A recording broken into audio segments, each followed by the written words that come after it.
There are two main ways that I know and love and have developed how to approach markets. One is NADRO, okay? Narrative, acceptance, DVA, rhythm, order flow. It's a top-down approach. It can work for a single market, but it really shines when you take that narrative component, that higher time frame, ranking and distilling different time frames, what's going on, where's their confluence, where's there a good opportunity, asymmetric risk reward, where is that? What market is that in, right? Is it in NQ today or is it not if you're just focused on one market, right?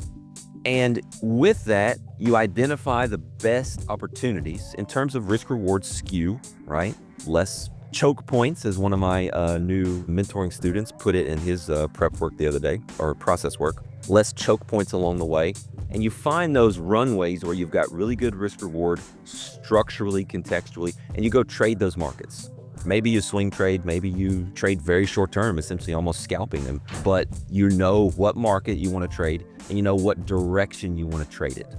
It's important that you pick the tactics. If you're not just going to be super selective and sit there for maybe days on end and do nothing, right? As someone who's trading NADRO in just one market like NQ, you might need to do nothing for days on end, right?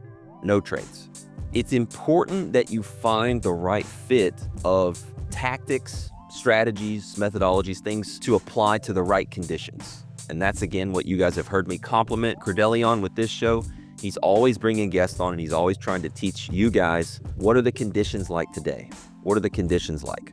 That's more valuable, I think, than a lot of the talking heads, myself included, right, that come on and say, I'm bullish this, I'm bearish this.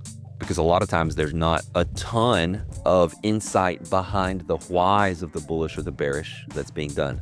I definitely try to do that with my scalping here. And just like I walked through why I'm bullish crude today, I try to give you real tangible reasons, the time frames I'm looking at, where the bullishness comes from, what tools I'm using to have that view. I try to give you guys that so you can take it or leave it, but at least you know where it comes from.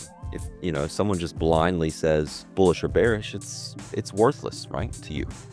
I've worked very hard on myself to not be, and this is not some front or some act that I'm doing because I'm on camera. I've worked very hard, coming from a very terrible, naturally inclined place, to not be overly excited about any winners, not be overly upset about any losers.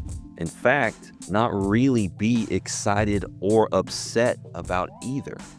I really just felt a bit of frustration. I don't want to be out of 75% of this position that I put on, but I have to let go of that because that's the way the market traded, and in not a very nice way to the downside here with some of the passive buying, this micro extreme fade into development value area low. So yeah, it's just not making it easy to hold more size.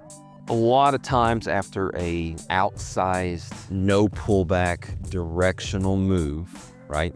Big move in a straight line, the market will not just kind of give a clean pullback and go or continue. It will often do something a little bit more complex like we're seeing here. And that, for me, that typically involves a few scratches and stop outs before I can catch kind of the next decent leg. I wouldn't call where the technical stop is right now a sucker stop.